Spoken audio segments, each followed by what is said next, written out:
week about that.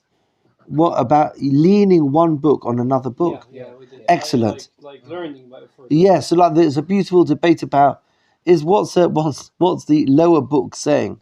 Is the lower book saying what a chutzpah? You're using me as a stand, or is the lower book saying what an honor it is to be enhancing your Torah learning, which was the machloket between the Taz and the Magen Avraham. Okay, so if you have a look at the source sheets, I want to go to writing the name of Hashem in a language other than Hebrew, meaning what would be the din if somebody wrote God, G-O-D. Would I need to put that book in Geniza too? What if you write the Lord? Or the Lord? Yeah, exactly. Any term that might be used in any other language to denote God. So how do I treat that word? Well, I know people write the G/D, but I also have heard that it's not necessary for Geniza purposes. Right. Oh, so it's a very interesting debate about what to write and what not to write. Notice on the source sheets at the beginning, I think you pointed out last time, there are verses on this source sheet, but on the verses, instead of writing God's name, as we learned last week, any sheet written by a Jew with God's name on it has to be buried. You can't throw that in the bin.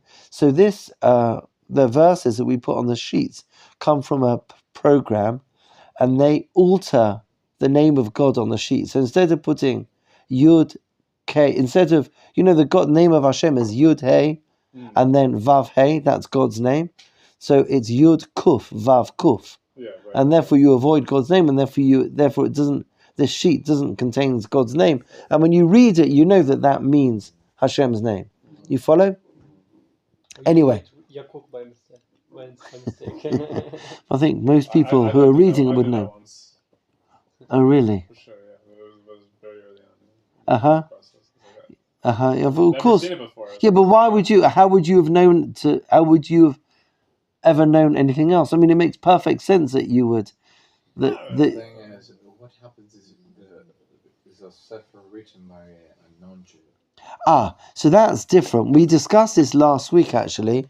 It's very, very interesting. It's even relevant to our discussion of if you write G-O-D, G-D, or in Hebrew or in any other language.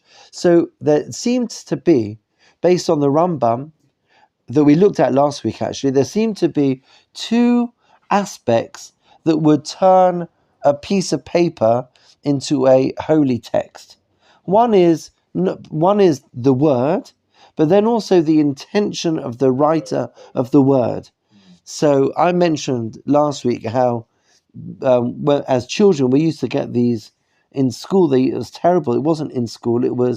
We were picketed. We were like accosted by people outside school. It was Jews for Jesus, who were trying to recruit Jews to join there, and they would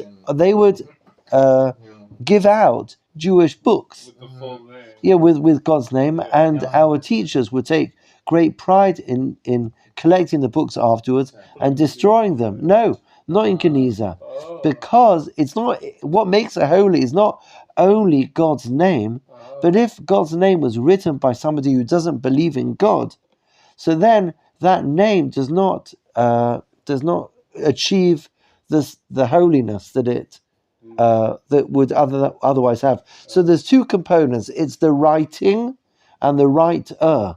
You follow? That make it holy. In fact, I have a friend who is a Sofer Stam, who writes Sifrei Torah, and there is a sort of a custom. I'm not sure, I'm not an expert in the halachot of how to write a Sefer Torah, but one of the requirements is that if you write the name of God, whenever you write the name of God in a Sefer Torah, you need to go to the mikveh before writing God's name. Now, there are some people that would sort of save God's name. They would sort of have a writing God's name day, and they would be sure to dip in the mikveh on the day that they knew they would be writing God's name. Really? And there are other people who, every single time they would write God's name in a Sefer Torah, they would dip in a mikveh. So they must have had a lot of towels and a lot of patience, and exactly, you can go read through the Torah. But this would, I suppose, strengthen this idea that what makes a text holy is the writing and the writer together. It's the combination that makes it important, and therefore they would dip in the mikveh because they're about to write God's name. That would give this Sefer Torah, I don't know if it would give it, would sort of contribute to the holiness of this book. Because the holiness of God's name doesn't need us to make it, but the intentions of the writer could enhance the kedusha of the book. Now, that is, so when we spoke about the missionary books, you have the writing, but without the writer. Right. And if you've got the writing without the writer, then it doesn't mean anything. So that I suppose our discussion now when we speak about English names of God is, here you have the writer without the writing. You follow? Because I'm writing. Does that make sense to everybody? So yeah. Is a mitzvah to get rid of or to destroy the sefer written by an idol worshiper? So we discussed last week the whole basis of the laws of Geniza or our reverence for holy books is because the Torah tells us in Sefer Devarim, in the chapter 12, it's point 3 in the sheet. So we looked at last week that when the Jewish people were about to enter the land of Israel, they were told whenever you encounter a place of idol worship, you're required to destroy, uproot that idol worship. And then the Torah says, Lo ta'asun kein l'Hashem Elokechem. Don't do that to HaKadosh Baruch Hu. Now, I might point out in brackets that today it's very hard for us to understand what Avodah Zarah is, because it's a Yetzer Hara that doesn't exist. It's not as potent nowadays. There's certain, unfortunately for all of us, there is a Yetzer Hara that still exists. And I read in the Gemara there was temptation for A and B and C, and you think, wow, some things haven't changed for 2,000 years. That still exists. And then I read about Avodah Zarah, and I see really what's happening there. So that it exists for sure. I think I think in a way it's kind of a renaissance in this stuff, especially in witchcraft. Right, witchcraft. Like you come from England. There is a practice that's called Wicca. Yeah, there's a very ancient. It's from the Druids. There's a girl from my high school was like really into the witchcraft stuff. So witchcraft's slightly different. That's magic and witchcraft. Like white girl spirituality, where they're really into like the Elohim, they're into the stars and seances and stuff like this, and seances and Ouija boards. That's more of the sorcery stuff. So that is something. I think Avodah Zarah. The truth is, that's an interesting topic to talk about. Then you also have Marvel movies are straight up Avodah Zarah. There's I don't think there's any like vagueness in that at all. That's they literally use the name of Avodah Zarah gods. People go there. They have like figurines in their house. They think about these people all the time, about how cool they are, how strong they are. There's no difference between Avodah Zarah. This is like mamash exactly what it is Avodah Zarah. Okay. Excellent. Okay, no, sounds good. So that's very, very interesting what you're saying. Excellent. In fact, maybe in the future we can divert. We're going to look back and see what we're going to see. Yeah, Avodah Zarah. The things that you're mentioning, I really know very little about. But I have looked in a little bit into the topics of like astrology and magic, and maybe we can spend some time on that. Current time, because nowadays there are a lot of this stuff, especially in the States. They also have this Church of Satan. Public really? It used to be sort of like a rock and roll, like rebellious thing, but people are actually sort of like buying into it now. They're like making it their thing. Yeah, that's interesting. Coming back, okay, well, I'm just so happy for all of us that we find ourselves here in Kiryat Moshe and not elsewhere, because it's a much better place to be. Okay, really, thank you for your observations. The Avodah Zarah in the land of Israel has to be uprooted. And then the Torah says, "But lo tasun kain laHashem Elokechem." Anything that I would do to destroy avodah zarah, I mustn't do for Hashem. So if I'm required to destroy, I don't know, their idols, so it means you have to preserve holy writings. If I have to erase the name, it means for God I'm not allowed to erase the name. So I derive all these laws about how I need to honor HaKadosh Baruch Hu, really as the flip side for all the things I need to do in order to eradicate avodah zarah. That was in answer to your question, I think, earlier. Right. Okay, now I want to talk about Hashem's name in languages other than Hebrew. There's a very, very interesting responsum from a chap. His name is Rav Grodzinski. He lived, I think he died just before the Second World War. So he was, the 1920s, 1930s, maybe. I'm not sure. Anyway, around then, those were the time that he was really the Gadol Ador. He wrote a very important book of responsum called Achiezer, Shut Achiezer. He talks about many, many modern halachic questions. He's got a very famous tshuva about using light bulbs on Shabbat. He used to make Havdalah on a light bulb because he wanted everyone to realize that you're not allowed to use a light bulb on Shabbos. When he was talking about a filament. I don't know if people even know what that is in the LED generation. But in the olden days, also there's like this very hot filament that was much more like fire than an LED bulb. Anyway, he made Havdalah on it in order that everyone would realize that it's like a fire. Anyway, so that's the world, that's a generation, just so you can put him into a particular generation. Now he was, yes. Sorry, did he have a light bulb with multiple filaments in it? What was he? For That's very good. like an Edison bulb or something. Yeah, that's very good. I imagine he did. He was very particular about his halacha. Now, he was asked a question, not directly our question, about, G-O-D, G-D, but he was asked by the editor of a journal. Now, it seems, it's interesting, because this tshuva was probably written in the 1920s. So there was a journal that had been going on for a couple of years. Maybe it started 20 years earlier.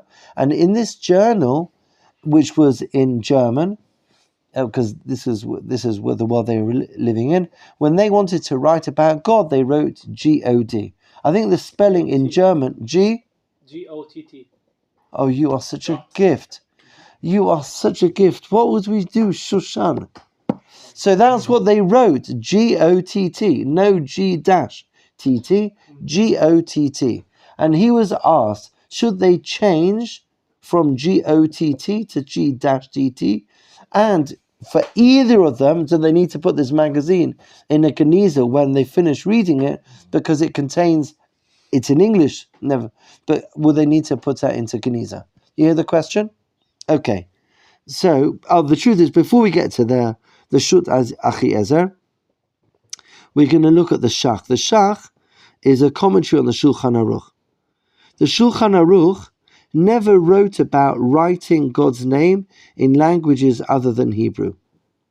I imagine because it wasn't, I don't know why he didn't. Anyway. I think that like before like Germans tried to assimilate into society as Jews, people wrote in Hebrew all of their stuff. Yeah, although Rambam wrote in Arabic. Yeah, but you wrote in Arabic with Hebrew letters. Did he? Also, like Yiddish was written in Hebrew letters. Yeah, you're right. People used to write letters from to your friend in Hebrew letters, and I don't know. French Right. whatever. Yeah. I really have no idea what you're saying.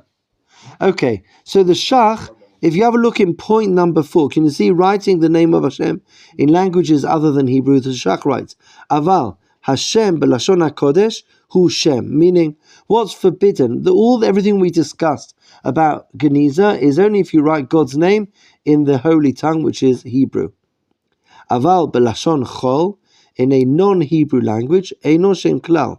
It's not a holy word. Hagah b'atzmecha tahamutar limchok shem shenechtam b'lashon chol. If you read, you're allowed to throw away something if God's name is written in a non-Hebrew language. Cohn, for example, Gott, German.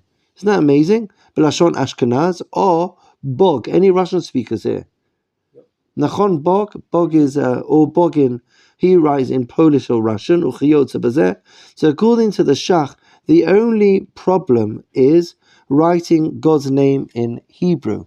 But writing God's name in any language other than Hebrew would not be a problem of Geniza, which would seem to indicate that all of these, not many holy books would not require Geniza because they're not written in Lashon HaKodesh. Now that's not the case, and we'll discuss why that's not the case now. Okay. Yeah, but halacha, we don't follow that. Okay. Now, if we go to the Shut Achiezer is Rav. Can't remember his first name. Rav Grudzinsky. As soon as we finish the shiur, I'll remember his first name. But I'm sorry that I. Yeah, Rav Chaim Oizer. Oh, you're such a gift. Oh, thank you so much, Rav Chaim. You're such a tzanua person. Rav Chaim Oizer Grudzinsky, who was really the most important Torah authority just before the Second World War, between the First World War and the Second World War. So he writes like this. He talks about this kuntrus, steichemet, al davar shem, one second, I'm going to go, Ikar hachashash, mishum shelo yavo lidei bizayon. I'm worried that people won't treat this Torah journal with respect. V'alkein, im ki haya nachon lechatchila leshanot u'lahavi mila acheret. Kumor der. Oh, maybe you can help me out here. What? What's it? Shapper? What's that? Huh? Aviger Shapper. Shepherd. What's that? Shepherd. Oh, the whole like the Aviger Shepherd. That works. No, that's like describing Hashem as our shepherd, like Hashem ro'i lo echsar. או לעשות כמו שנהוג אצלנו לעשות קו מפריד בין על אות ג' לאות ת', or write G-TT, או בכל אופן שימצאו עצה לתקן להוציא מידי חשש אורים, ומה שלא חשש לזה, הגאון הצדיק, so the editor of this iton would write G-O-T-T, and he wouldn't write like the Holy Shepherd, and he wouldn't write G-TT, but he wrote G-O-T-T. Why? 50 years. Basher az haya iton bichlal davar chashuv v'lo nafotzu biyamim ahem haitonim. It wasn't 50 years ago, so this is writing in the 1900s, I suppose, when earlier, like the late 19th century. So anything written was like precious. It was not the sort of thing you would ever throw away. So I'm going to write G-O-T-T. And I'm going to write, that's really, I know it's not God's name in Hebrew, but it is God's name. So it's the writer that gives it significance. You follow? So can you throw away a letter that says Shalom? No, because we said the names of God in Hebrew are there's like 7 names, and Shalom wasn't one of them. Oh, what? Oh, okay, yeah. Because we don't write. So then God is also not up in the. Nachon. But what makes it holy is that when I write if I'm in Germany, and I think this is the point here, if I'm in Germany and I write G-O-T-T, so that is in this country, that is the way that this country refers to God. You follow? Now, if I were to write Shalom, hi, I'm not using that term to depict God. So it's true. But if you write Hashalom or something like that. No, but even then, because we don't conventionally use the word Shalom to describe HaKadosh Baruch Hu. What are the other? It's the name of Hashem that makes it. What are the 7? They're actually here. Oh. If you have a look here on the sheets, if you look over here, you see point number 3? Yeah, okay, but... Shiva Hashemot Hem. Do you see that? Yeah. Do you see that?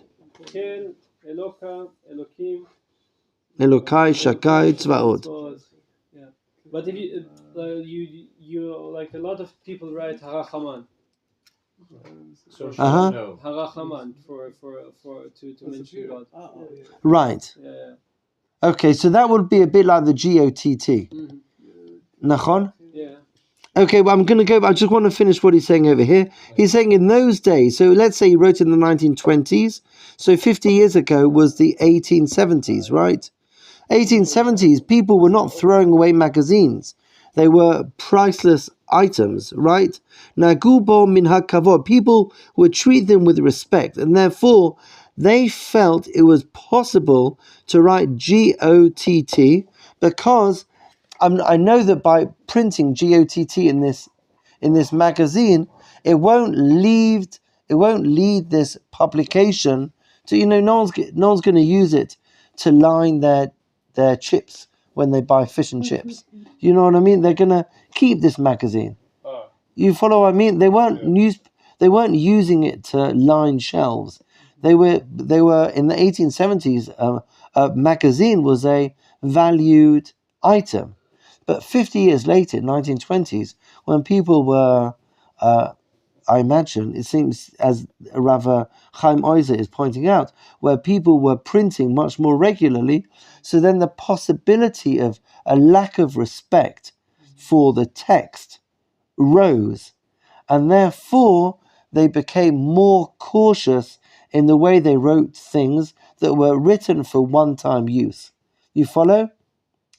Now, it's not exactly our question of how to dispose of things and how not to dispose of things, but really the amount of well, I suppose maybe I'll backtrack. The point that I think that we get that is important for our discussion from Rav Chaim Oizer is a distinction, it seems, between one-time use material and multiple use material.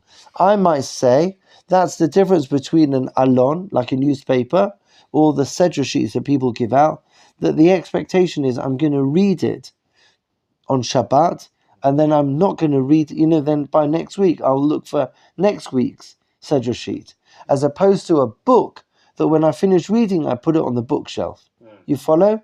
So he's making a distinction. It seems that previously magazines were preserved and now magazines are thrown away. At a time when they were preserved, I would allow ourselves to write to write God more clearly, because I knew that this writing of God's name on this book would be treated with more respect. But nowadays that people are, producing material on a daily basis for one-time use, then we have to be much more cautious in the wording that we use in these one-time use items, because there's a possibility that people won't treat it appropriately. You follow?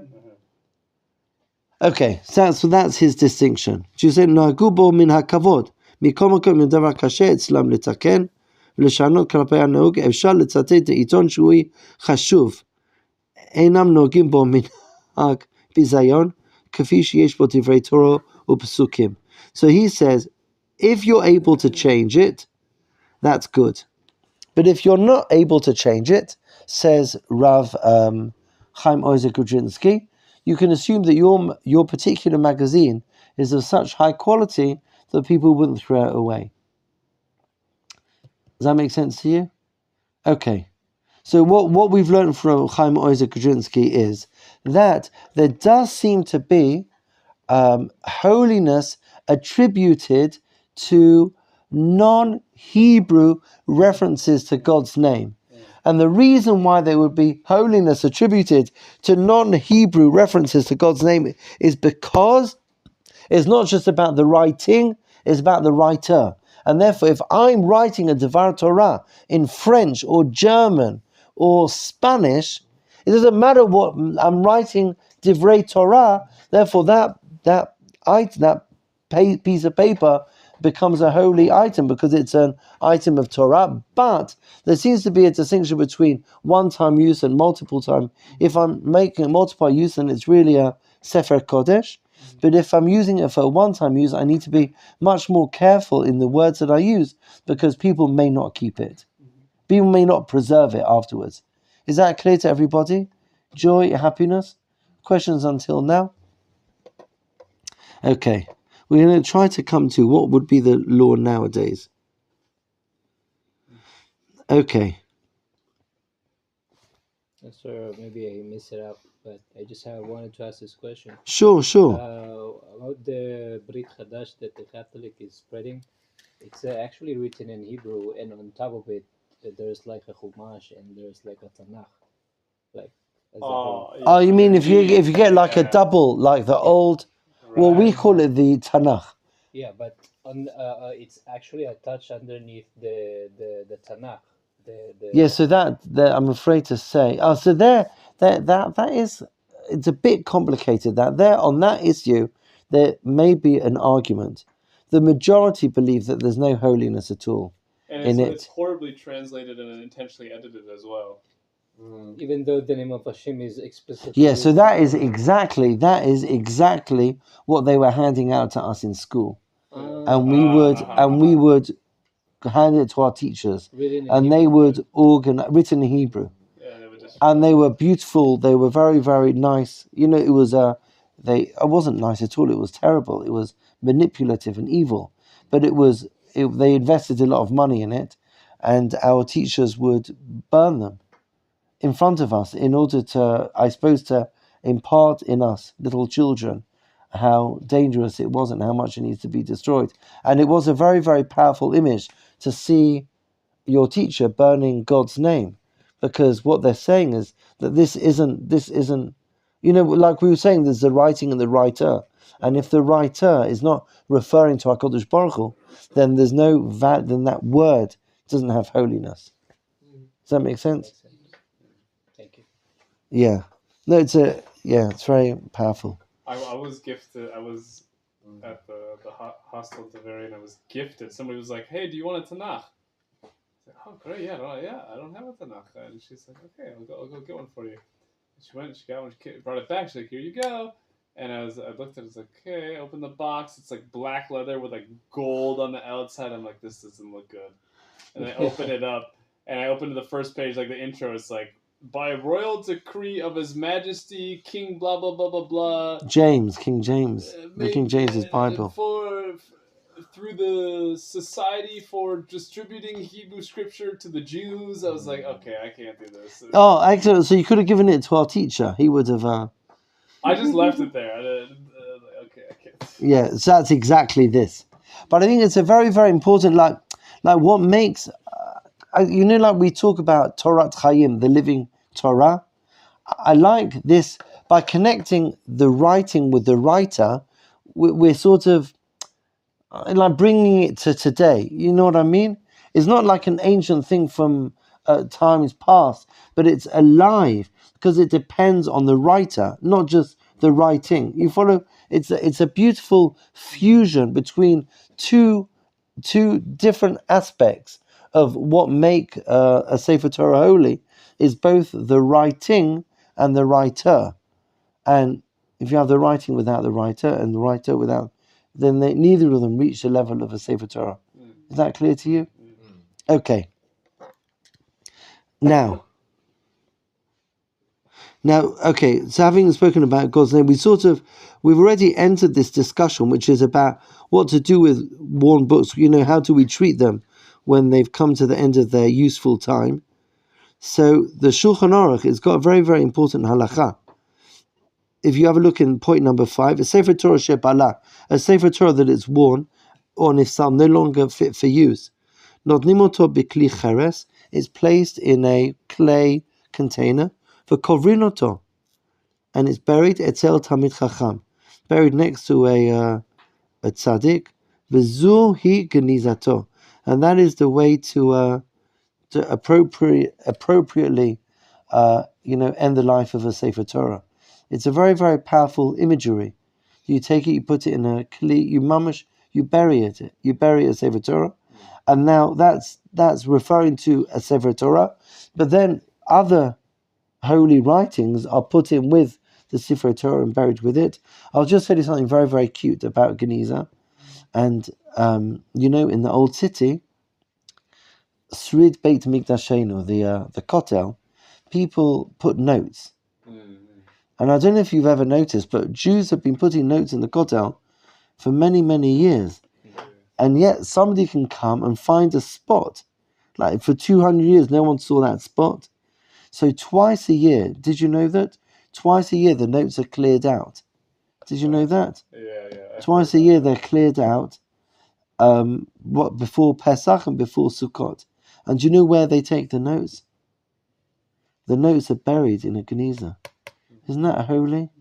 I think that's such a holy interpretation. If we go back to our discussion about the writing and the writer, so that's very, very much part of the same sort of this is Kitvei Kodesh, the prayers of the Jewish people and of the nations of the world who have come to pray the Sweet Beit Mikdashenu. So that is Kitvei Kodesh, and they are buried just like this Sefer Torah. It's strange that other, like, unlike the body, the Sefer Torah gets into like a pottery, like gets into pottery. Right? So the truth is, like a body, you don't book a sarcophagus around him. So in Eretz Yisrael, it's quite unnerving. I'm a Cohn, so I'm not really the person to speak too much about funerals. But in Chutz La'aretz, the custom is to bury in a coffin. But in Israel, people are buried in a talit. It was like in the time of the Romans, like Jewish burials were in a wooden coffin. Yeah. Yeah, I saw it in the museum. Like traditional villages, they found graves and they were in wood. But now we bury in a talit. I mean, there's others. There's like a gown, and then you're wrapped in a talit afterwards. But that's because it's the Holy Land.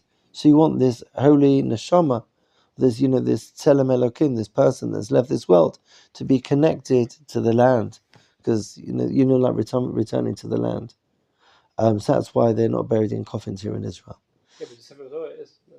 No, but the Sefer Torah's got a sort of a different relationship. It's all like we come from, like we come from the dust, returning to the dust. So that whole sort of aspect of our lives is true of people, but will not be true for a Sefer Torah. So that's why the Sefer Torah is put in the. Now, to look at the summary, I think there is a longer summary here of halachot about what I'm required to do. Okay. But with your permission, I'm going to skip out Rav Moshe Feinstein, which is important. I think I'm going to go straight at the bottom.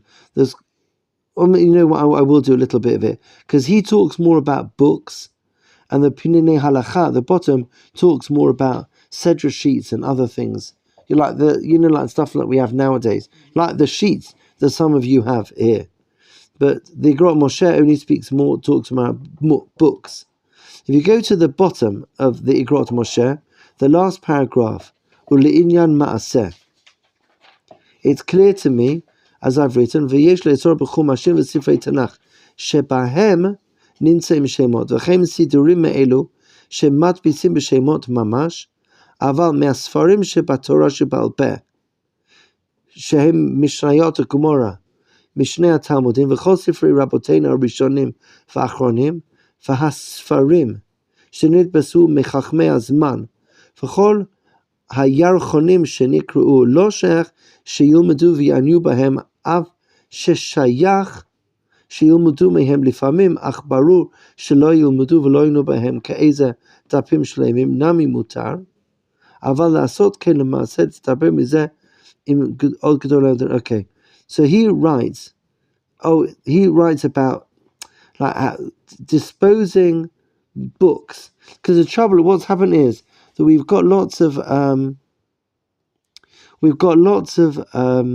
books today, many books that we never had previously, like lots of I don't know if let's like even in Rav Chaim Ozer Grodzinski's writings when he speaks about the big change that happened over 50 years, where people were they were keeping magazines, and then 50 years later they weren't.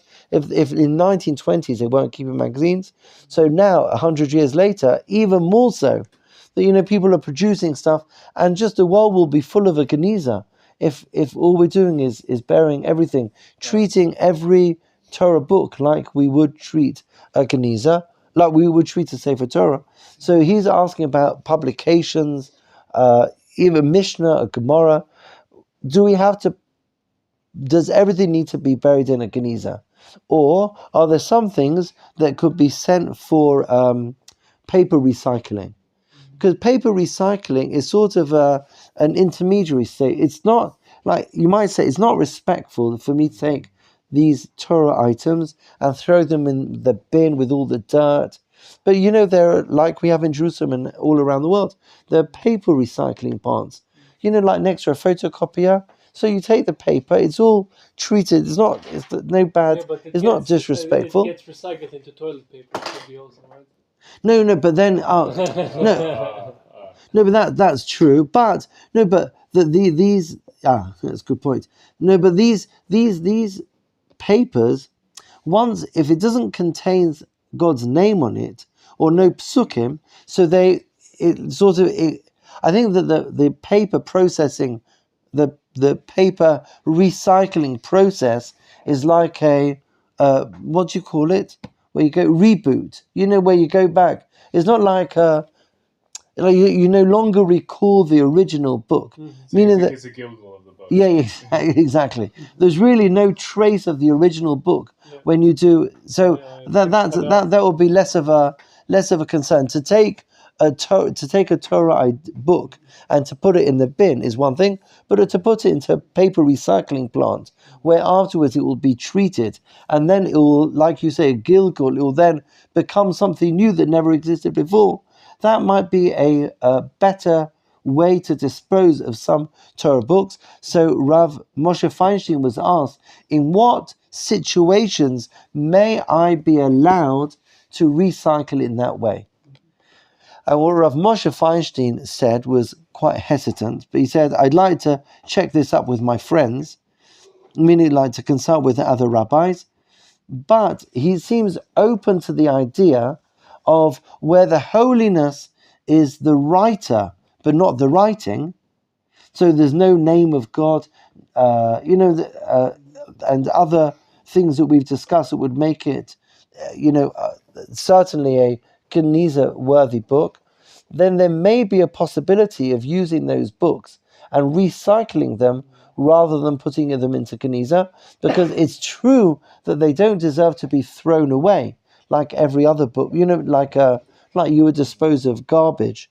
That's not where it deserves to be. But paper recycling may be a more suitable way to dispose of it. But he says, I'm not going to rule that way because I need to hear the voices of other rabbinic authorities in order to know what to do. Is that clear with everybody? Now, on that issue in our days, there is these lovely books over here by Rav Melamed, Pinine Halacha. He does give what I think are very useful guidelines for us to know which Torah items I'm allowed to put in paper recycling and which Torah items need to go into Geniza. Because we are producing so much, Baruch Hashem, even here in the Machon, the busiest room is the photocopying room. Every week, every day, sheets upon sheets are being produced. And if everything that's ever photocopied has to go in Geniza, the world's gonna... Okay, you understand the question? So Rav Moshe Feinstein seems open to the possibility where the holiness is in the writer rather than the writing, that you could use it for disposable. But the Pinini Halacha comes up with a very clever little guidelines, and he talks specifically about Sedra sheets. Now I'm just going to turn my screen round. I hope this is going to work in order to be able to see it a bit more clearly. Oh, good. Amazing. Okay. So he talks about 3 categories. A Torah book, that's number 1, and that is the higher, meaning we're talking about beyond all the obvious things that need Geniza, and that is, any book of Torah, Nevi'im or Ketuvim, anything that's any part of, Torah, or of, ancient Jewish teachings. So there's no doubt all of those require Geniza, but within modern Jewish writings, what requires it? So we talk about a book, a Sedra sheet, and then let's say a newspaper with an article that contains a Devar Torah in it. Like the weekend newspapers here in Israel, there's often, of the 400 pages, there's 1 page with a Devar Torah on it. Okay. Ma'amadam shel dapei Parashat Shavua hamechulakim, concerning the Sedra sheets, the allocate given out in the Sedra in shuls, gavoa yoter, I think they are of a higher level than a Devar Torah in the newspaper. Mipnei sheikar magamat hatapim halalu l'tzorach kedusha. When you pick up something where the purpose of that item is to teach Torah, then that item is a holy text. And the majority of rabbinic authorities would say that this requires Geniza. So any item that was written as a Torah publication needs Geniza. Is that clear? You follow now. Sometimes I don't know if you ever get Sedra sheets here. Sometimes there are these magazines where there's even religious publications where there's a magazine with lots of writings about this and that and the other, and there may be 1 or 2 pages of a Devar Torah. It may even be written for a religious public, but it's not Torah content. There's Jewish culture, a bit of recipes, this and that and the other. So that is not what we're talking about. But if it's called like Shabbat Shalom Divrei Torah or something like that, Torah tidbits, then that would require Geniza. Omnam yesh svara lakel bahem mipnei shem noadu lilmod chad pa'ami. However, I think there is a possibility to be lenient even on those Sedra sheets. Why? Because they are one-time use publications. And therefore, I believe, Shalom nitkadshu. I believe, says the Pinina Halacha, that one-time use Torah publications are not endowed with holiness. So he adds like a third criteria here. You've got the writing, the writer, and then the durability of the item. You follow? Does that make sense? Meaning, if it's only written for a one-time use, you can't call it a Torah text if you're only expected to read it once. You follow? Like this holy Gemara that you've bought today. What makes it into a holy book? But Ezrat Hashem, 50 years from now, you'll sit with your grandchildren and learn Gemara Brachot from that book, which I'm already excited about, thinking about that now. But the Sedra sheet that you might read this Shabbat will be long gone in 50 years' time. So there's the writing, the writer, and then the durability of the text. Is that what you could call it? And those 3 things are what turn a book into Geniza worthy. You follow? Now that never existed until about 100 years ago, because the idea of a one-time use publication never existed. That's exactly where Rav Chaim Ozer Grudzinski came in, saying 50 years ago, who ever heard of publishing something for one-off that you would throw it away? Like it's published, it's so precious. Anyway. And then he says this is what would appear, as we saw in the words of Rav Moshe Feinstein, that once I finish learning from them, this is really, really clever, once I've finished learning from them, they cease being a holy item. And therefore, those people that recycle them have got a good basis on which to do that. Do you get what he's saying? It's really a very, very clever idea. Meaning, if I read this Torah text, but it's only meant for me to read it once. So once I've read it, it's finished its purpose. You follow?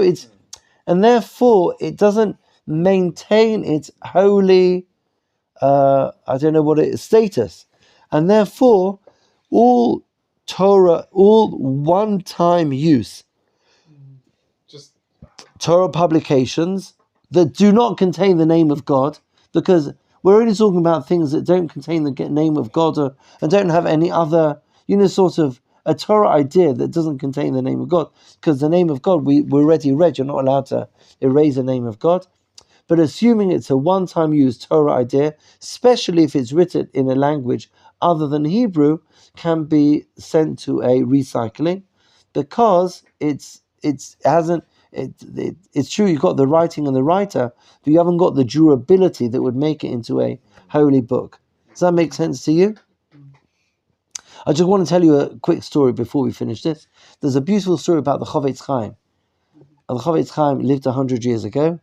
He, for his he lived a long life, and one of the maybe his 70th birthday, 80th birthday, one of his children thought to buy him a new siddur, and his old siddur he'd had since he was bar mitzvah, been davening from it for 65 years or something.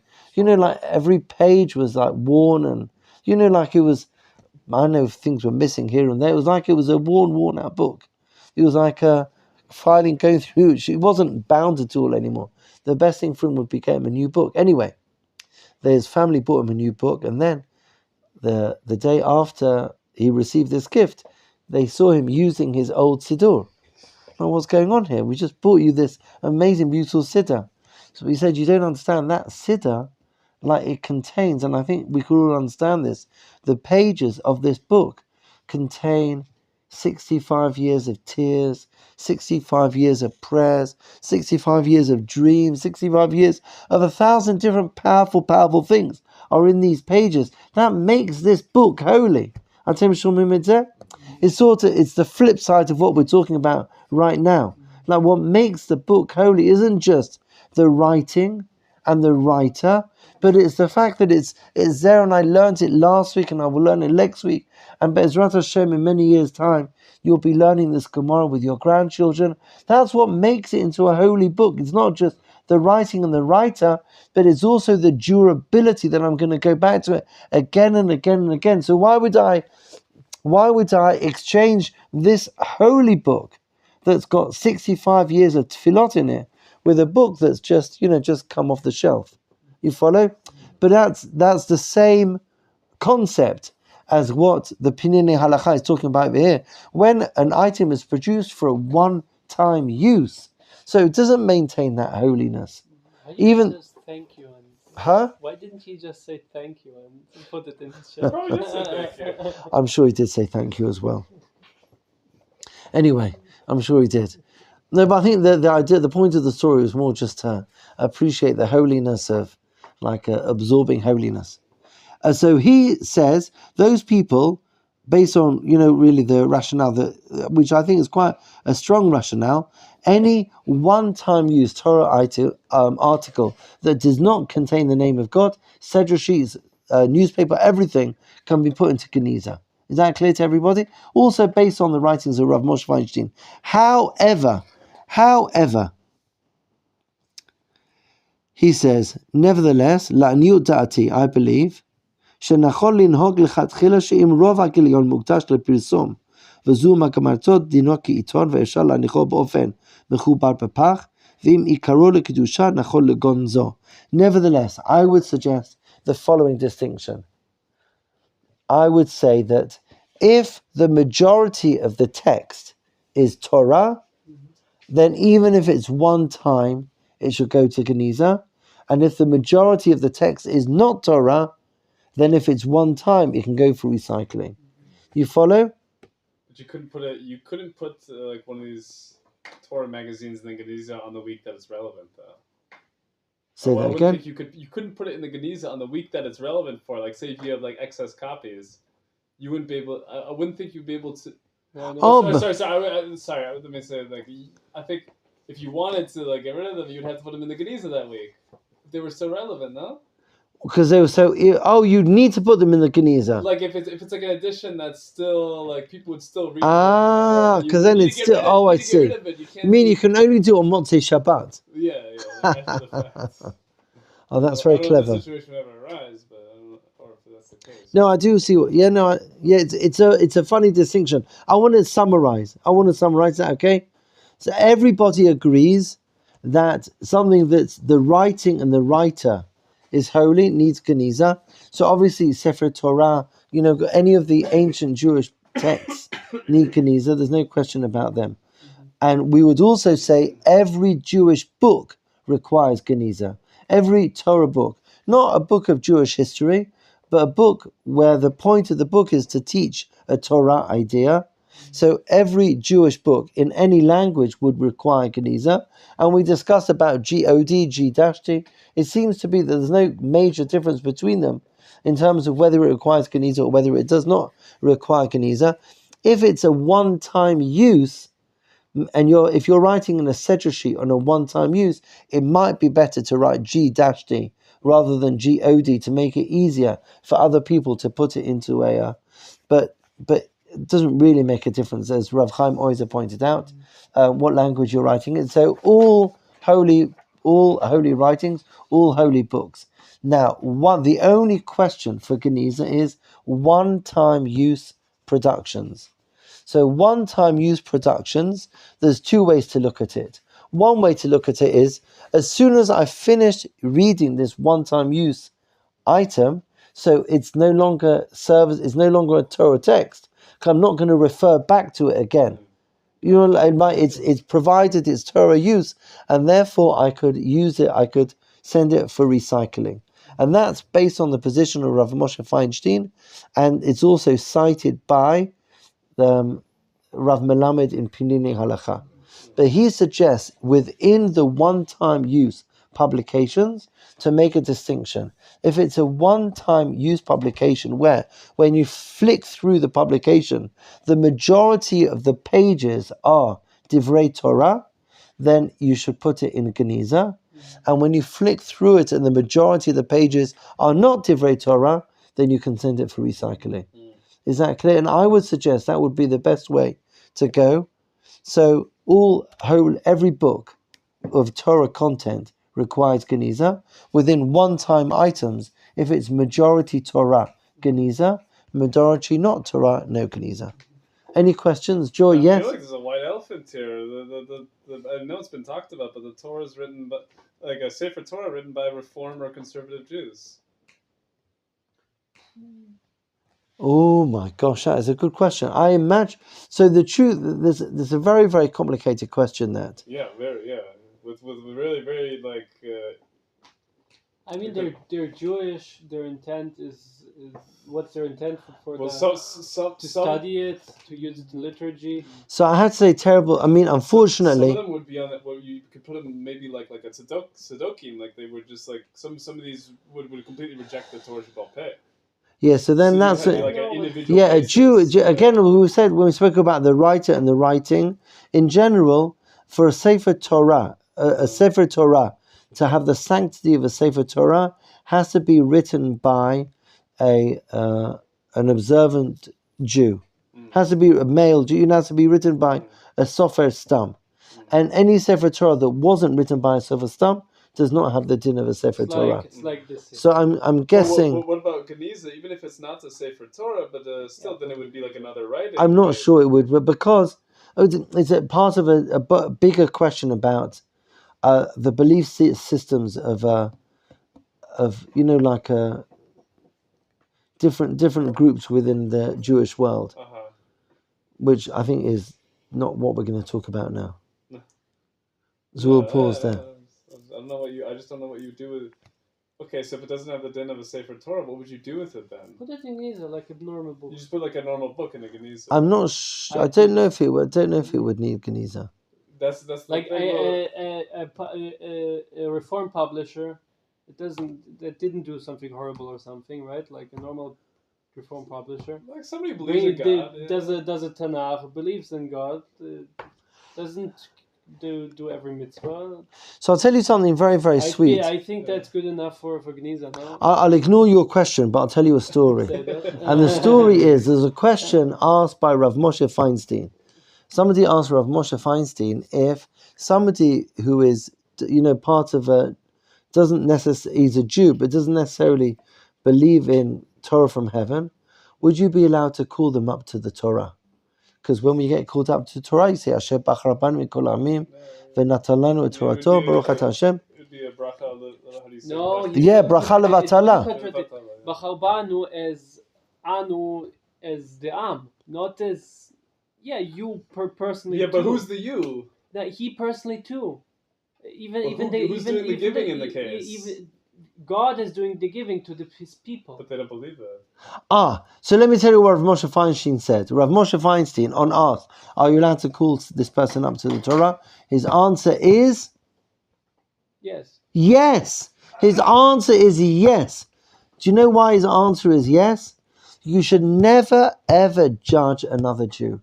Who knows? How can I know what they're thinking? Maybe that minute, who would have the audacity to say, well, what they're thinking when they're... And you have to assume that when they called up, even they might have said outrageous things 30 seconds earlier, that moment when they're standing in the Torah, who knows what they're thinking? You follow? That's a crazy take. Even if it's confirmed that this person doesn't believe in the giving of the No, Torah. what do we know? Do you know what a Jew can achieve in 30 seconds? You have no idea.